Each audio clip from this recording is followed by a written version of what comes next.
안녕하세요. 불만차 기자들입니다. 마침내 2021 시즌 K리그가 문을 열었습니다. 27일 날 개막 첫 날이었는데요. 3경기 연달아 제가 봤거든요. 네. 안 지겹더라고. 잘하던데 생각보다.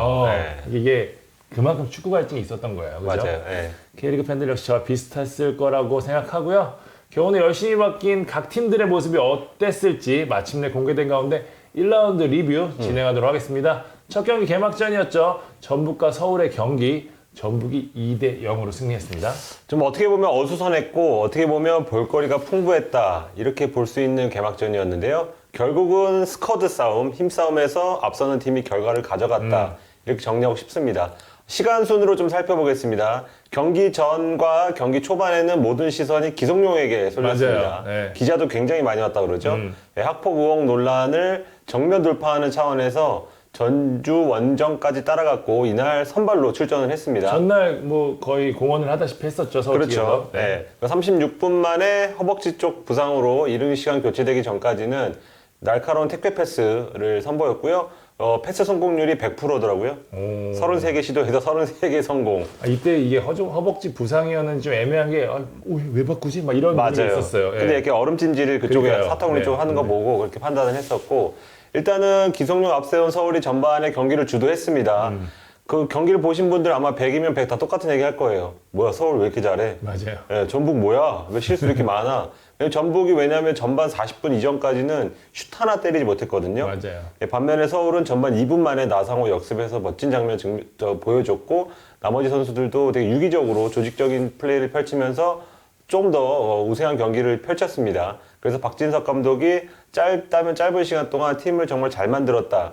이런 생각이 좀 들었고요. 둘리볼.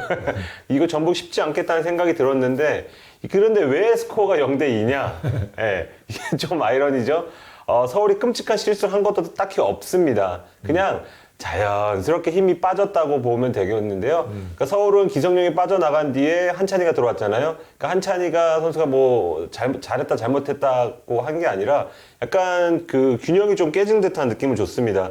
그래서 반면에 전반 20분 때 김승대를 투입하면서 공격수의 숫자를 늘린 전북이 주도권을 쥐고 갑자기 쥐 흔들기 시작했죠. 맞아요. 그래서 전반을 버텼고 후반 초반에도 잘 버텼지만 이게 서서히 무너지다가 후반 중반에 한 골 먹고 후반 추가 시간에 한 골 먹으면서 0대 2 패배를 했습니다. 그래서 후반전에 전북 스쿼드 그 라인업을 보면 4-1-3-2 저희가 프리뷰 때 전북이 이렇게 나올 것이다 예상했던 맞아요. 게 전반이 아니고 후반에 이렇게 나왔더라고요. 화공. 네, 그래서 저는 이게 뭐 김상식 감독이 그 의도했다. 왜냐면 지금 최강희 시절부터 모라이스 넘어오면서 약간 전반에 열심히 싸우고 후반에 상대가 지쳤을 때 찍어 누르는 그런 게 트레이드 마크잖아요, 전북이. 맞아요. 예. 그 패턴이 이날 경기에서 어김없이 나왔고 김상식 감독이 그거는 선수 그리고 코치로 몸소 익힌 스타일이다 보니까 이 전략을 그대로 쓴 것 같아요. 그래서 일류체코랑 바로 오는 후반에 나오자마자 뭔가 좀 움직임이 좀 다른 모습. 그래서 여기서 좀 득점이 나왔습니다. 근데 여기서 좀 특징이 전북이 좀 아이디어도 좀 잘 쓴 것 같아요. 예, 왜냐면 그 마지막에 교체 카드를 한 장 더 써야 됐어요. 왜냐면 한교원이 가벼운 부상을 당해서. 맞아요. 근데 여기서 어떻게 하지 이렇게 생각이 들었는데 김정훈 22세 이하 골키퍼를 갑자기 투입하면서 예, 송범근을 빼버렸죠. 이게 참 22세로 인한 여러 가지 진풍경들이 많이 진풍경입니다. 벌어졌는데 네. 이게 시작이었습니다, 사실. 그렇죠. 뭐야? 송범근이 지금 아마 2년 연속 풀타임일 건데 갑자기 풀타임 그러니까요. 기록이 네. 깨졌습니다. 갑자기 퇴근하게 된 거예요. 사실 퇴근했죠. 네. 근데 출근한 김정우는 후반 44분 그 한찬이의 중거리 슛을 선방을 하면서 그냥 무임승차하진 않았습니다. 승리에. 그래서 본인도 어느 정도 하는 선수다라는 거를 보여줬고요. 반면에 그 전북이 그 교체 카드 보면 뭐 김승대, 일류첸코, 바로우, 최철순 이렇게 교체가 됐거든요. 예. 근데 반면에 서울은 정한민, 박정빈, 김진양, 홍준호 뭔가 그 포지션 자체가 최전방은 없고 일단 이선 측면이나 수비수를 투입할 수밖에 없었습니다. 그러니까요. 예. 네. 그 차이였던 것 같아요. 그렇습니다. 그래서 나상호는 후반에 갈수록 점점 보이지 않게 됐고 마지막 반전하지 못한 서울은 어쩔 수 없이 조금 무득점으로 경기를 마쳐야 했습니다. 그래서 지금 뭐 박진호 감독도 경기 전에 얘기했지만 외국인 공격수 영입을 구단에 요청을 뭐 해놓은 상태라고 하니까요. 앞으로 영입이 될지 지켜보는 게 좋을 것 같습니다. 필수인 것 같아요. 네. 선택이 아니라. 그렇죠. 근데 이날 경기에서는 이제 전북으로 돌아오면 전북 경기력이 아주 썩 좋지는 않았지만 어쨌거나 승점 3점을 따냈단 말이에요. 그래서 아마 전북과 울산의 어떤 우승 예측할 때 울산 쪽으로 갔던 분들은 그래도 전북이구나 라는 걸 좀 느꼈을 것 같습니다. 전북 시즌 초반에 좋았던 시즌이 거의 없어요. 그렇습니다. 사실. 예. 네. 저희가 올해 리뷰부터는 볼만치 한 선정 킹 오브 더 매치를 정하기로 했잖아요. 피무치기를. 네. 과연 누구로 할까요? 저는 처음에 다른 선수 했는데 이게 여론을 보니까 너무 안 좋더라고요. 그래서 저는 최영준으로 바꿨습니다. 원래 누구였는데? 원래는 레프트백을 했는데 예, 제가 볼 때는 기성용 나간 다음에 이주영 활약이 제일 좋았거든요. 거기서 차이가 좀 만들어졌는데 여론을 좀 신경을 썼습니다. 그래서 최영준이 그래도 전반에는 약간 더블 볼란치 오른쪽에 서서 오른쪽 공격도 돕고 오른쪽 수비도 돕는 활약을 좀 펼쳤고 후반에는 좀 공격에 집중할 때는 가운데를 지켜주더라고요. 그래서 김상식 감독이 주문한 여러 가지 어떤 미션을 좀 충실하게 소화를 한 것 같고 볼터치 타락박도 한번 보여줬죠. 그리고 활동량 좋았고 경기 조율 능력. 그래서 손준호의 공백이 아주 크지 않았다. 그래서 저는 최용준을 KOTM으로 뽑았습니다. KOM. 네, KOM으로 하겠습니다. 네, 두 번째 경기는 대팍에서 펼쳐진 대구와 승격팀 수원FC의 경기. 결과는 1대1로 마무리됐습니다. 변화가 많았던 두 팀인 만큼 어떤 모습일지 관심이 컸던 경기잖아요. 아무래도 화제의 승격팀이죠. 수원FC에다 관심이 다 쏠렸기 때문에 먼저 이야기를 할게요. 네. 일단 성적표를 하면 공격은 불안, 수비는 합격. 야, 이렇게 정리하고 싶어요. 영입한 대로 그렇게 됐네요. 네. 프리뷰에서 말씀드린 대로 박지수, 조유민이 저는 뭐 이게 까놓고 얘기할 수 있는 상황이 아니라서 네. 부상으로 제외를 일찌감치 했었어요. 그래서 윤영선의 파트너로 누가 나갈지 했었는데 당시 손FC가 김건웅 선수 그 자리 훈련시키고 있었거든요. 네. 왜냐하면 장준영 선수도 부상이었고 그다음에 다른 선수들도 좀 애매한 상황이어가지고 훈련을 하고 있었다는 얘기까지 제가 들었었는데 약간 걱정을 했었어요. 이게 급조된 포백이잖아요. 그쵸. 근데 김건우 선수가 굉장히 잘해주더라고요. 안정감이 있었고 확실히 윤영 선수 포함해서 뭐 포백에 있는 박주호, 정동호 선수 다 경험이 많은 선수들이라 컨트롤을 라인을 잘하더라고요. 네. 무엇보다 이 전반부터 강한 압박이 돋보였는데 전반 초반은 거의 뭐 압도할 정도로 경기력이 좋았고요. 맞아요. 후반 한 골을 내주긴 했지만 수비 자체는 흔들림이 없었다라고 좀 평가를 좀 하고 싶습니다. 문제는 공격이었습니다. 특히 양정현이 빠진 후반은 거의 뭐 원사이드 게임이라고 할 정도로 아쉬웠는데 라스 선수는 경기에 아예 녹아들지 못하는 모습이었어요. 예. 양동현 선수 리그를 좀 풀로 소화하기 어렵다가 보면 사실 라스가 백업 이상의 역할을 해줘야 되거든요. 그쵸. 이 고민이 굉장히 클 것 같고 양동현이 다치면서 이제 구단 내부에서 아시아 쿼터로 스트라이커 좀 남은 시간 동안 데리고 와야 되는 거 아니냐라는 얘기까지 나왔다고 하니까 지켜봐야 할 것 같고요. 양동현 선수 햄스트링 다쳤는데 이게 원래 미끄러져야 되는 상황인데 이게 잔디가 안 미끄러지면서 툭 걸리면서 이제 뒷근육이 찢어졌다고 하는데 네. 2일날 MRI 찍습니다. 이 결과 지켜봐야 될 것 같고 사실 측면에서도 정충근 선수 뭐 돌파나 침투 나쁘지 않았는데 역시 마무리 나쁘다는 얘기를 제가 많이 들었는데 크로스나 슈팅이 좀 아쉽더라고요. 네. 전체적으로 마무리는 올 시즌 수원FC 성패의 키워드가 될 것 같습니다. 네. 대구 좀 얘기 좀 해주시죠. 대구는 전반만 보고는 야, 이 걱정했던 대로인데? 맞아요. 라고 생각이 들었었어요. 네. 확실히 김대현이 없으니까 역습 시에 폭발력이 없었고 지원해줄 선수가 없으니까 세징야도 좀 고립되는 모습이었고요. 그런데 대구는 대구였습니다. 후반 들어서 딱 원포인트 딱 하더라고요. 이근호 들어가면서 전략 자체를 바꾸면서 확 달라졌는데 수원FC가 아예 밑으로 진을 칠 정도로 확실히 위협적이었고 이근호가 나쁘지 않더라고요. 그래서 다음 경기 공격적인 변화가 올 것 같은데 개인적으로는 김진혁이 그 키를 질 것 같습니다. 확실히 전방에 버텨주는 선수가 있으니까 세징야의 활동폭이 좀 넓어지는 장점이 있었거든요. 김진혁 선수 동점골 칭찬해야 되는데 황수민 패스 뒤에서 딱 넘어왔잖아요. 네, 네. 빠져 들어가는 움직임부터 첫 터치 진짜 예술이었습니다. 예, 깔끔한 마무리까지 왜 7번을 본인이 7번 다루고 싶다고 했다는데 정말 호날두 같은 플레이 펼쳤고요. 수원FC 중앙이 이날 말씀드린 대로 김건웅, 윤영선이 워낙 견고했거든요. 김진혁의 개인 플레이로 만든 골이라고 봐야 될 것 같고요. 경기 김도윤 감독이랑 이런저런 얘기하느라 통화를 좀 했는데 야, 그건 너무 완벽해서 맞아요. 뭐라고 할 수가 없다 이렇게 얘기하시더라고요. 예. 어쨌든 수원FC는 이제 변화의 폭이 커서 시간이 필요할 것 같았는데 조직적으로는 주빙이가 나름대로 잘 된 팀이라는 생각이 좀 들었고 대구는 에드가 세르지뉴가 완벽가세하는 시점까지 잘 버틴다면 예상보다 나쁘지 않겠는데 라는 생각이 좀 들었습니다. 베스트 11이 일단 좋고 정수원도 지금 약간 뭐 연봉 문제로 그러니까요. 빠져 있잖아요. 네, 네. 정수원까지 들어오면 괜찮을 것 같기도 합니다. 그래서 전체적으로 1대1이라는 결과가 공평했던 경기가 아닌가 싶습니다. 김진영 얘기를 오래 했는데 KOM은 누굽니까? 저는 아까 말씀드린 김건웅 선수가 김건웅? 있습니다. 예. 갑자기 센터백으로 변신했는데 전문 센터백이 그립지 않을 정도의 경기를 보였거든요.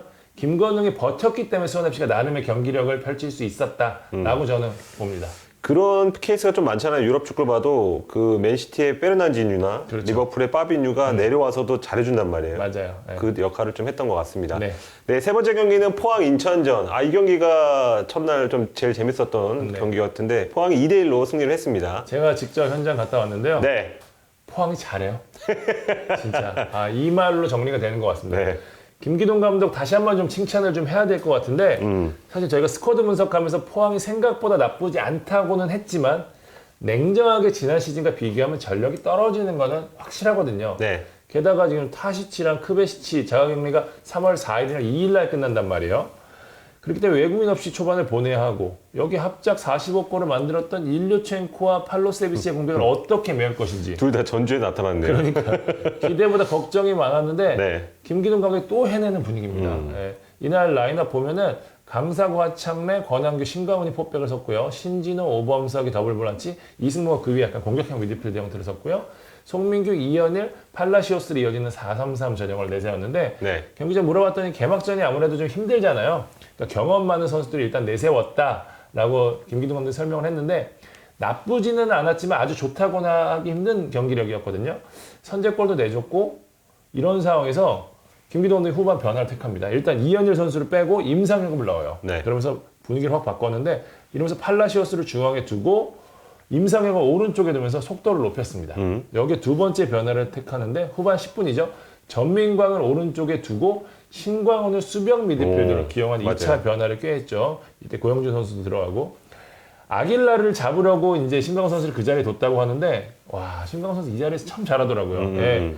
이게 확실히 축구 지능이 좋은 게 튀지 않고 딱 녹아드는 모습을 딱 보이는데 구단 관계자한테 들으니까 준비한 시간이 얼마 안 된대요. 전날 잠깐 준비하고 빼놓고 했다 그러더라고요. 네네. 그러니까 여기 득점까지 했으니 얼마나 잘했어요. 여기에 또 후반 18분에 왼쪽에 그랜트를 넣고 강상호를 또 제로톱으로 돌렸어요. 이게 세 번째 변화인데 두 가지 포석이 있었는데 저쪽이 높이가 좋으니까 네. 그랜트 전민강을 넣어서 높이 싸움에서 우위를 점하고 세트피스에서 골을 허용하면 안 되니까 강상호를 공격에 올려서 상대 뒷공간을 노리는 전략을 택했는데 여기서 또 역전골이 나옵니다. 네. 강상호 선수의 돌파해서 슈팅까지 내렸고 송민기 선수가 이걸 잡아서 리바운드 슛 했잖아요. 야, 이건 저 봤는데 몇 번을 접은지 모르겠어요. 그러니까요. 예. 강상우 접고 맞아요. 때리고 예. 송민규도 또 접고 또 예, 때리고. 예. 강철을 접었다 뭐 이런 얘기 하더라고요. 예. 강상호, 송민규 의심할 여지 없는 포항의 중심입니다. 그러니까요. 진짜 잘 올겨울 잡았어. 진짜 많은 러브콜에도 김기동 감독이 잡은 이유를 명확히 보여줬는데 강상호 선수 어느 포지션에 넣어도 제 몫이라는 이제 완성형 선수가 됐고요. 속도는 개인적으로 더 좋아지고 플레이가 간결해졌다고 해야 되나요? 굉장히 인상적이었고 송민규 선수 역시 리그 정상급 선수입니다. 특유의 뭐 탈압박, 뭐 전진 능력 여전하고요. 마무리 장면 보니까 이제 경지에 좀 오른 것 같아요. 김기동 감독은 이제 마지막으로 37분이었죠. 그랜트가 다치자 이호재를 넣고 다시 강상호를 풀백으로 돌리는 변화를 통해서 승리를 마무리했습니다. 중요한 게 이 모든 변화 속에서 조직이 전혀 흐트러짐이 없었어요. 이걸 다 계획했다고? 전술 변화가 많았던 것 같은데 자세히 보시면 네. 선수들이 잘하는 자리로의 이동이었단 말이에요. 그런 면에서 김기동 감독이 굉장히 영리하고 기동 타격 때 시즌2 기대해 볼 만한 것 같습니다. 네. 경기 후에 김기동 감독이 선수들한테 미안하다. 내가 경기 준비하면서 선수들에게 싫은 소리 했는데 내가 역시 선수들은 믿어야 된다는 교훈을 얻었다 이런 얘기 하더라고요. 선수들은 정작 이 얘기를 듣고 잔소리 싫은 소리라고 생각을 안 했다 그래요. 이게 지금 포항의 힘인 것 같아요. 굉장히 유기적인 팀. 여기에 타시치, 크베시치가 돌아오면 어떤 팀이 될지 개인적으로 굉장히 궁금하고요. 인천 경기력 나쁘진 않았습니다.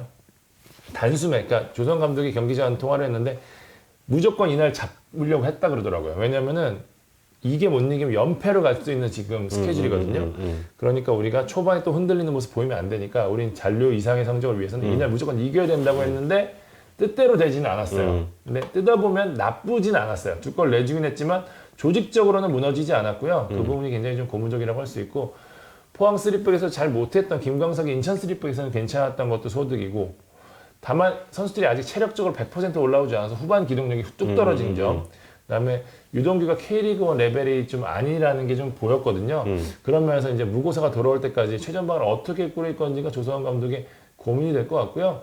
이날 김광석 선수 이야기 하지 않을 수가 없습니다. 인천 유니폼을 입고 스틸야드로 돌아왔잖아요. 무슨 김광석 더비다 뭐 이런 얘기도 하고 그랬었는데 맞아요. 예. 의외로 어색하지 않고 엄청 열심히 하더라고요. 예.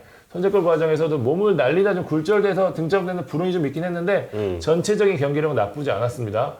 포항 팬들도 김광석 처음에는 안타까워하기도 하고 좀 애증의 표시도 좀 있었을 텐데 네. 의외로 덤덤히 받아들이면서 나갈 때도 그냥 쿨하게 서로 좀 가는 모습 박수 보내야죠. 네, 그런 장면들이 좀 인상적이었습니다. 네, 볼만찬 선정 KOM 누굽니까? 신광훈으로 하겠습니다. 신광훈. 네, 네. 동점골 넣고 아기나도 잘 맞고 어. 연결고리 잘했고 포항은 이 변화로 중앙 쪽 옵션이 하나 더 생겼어요.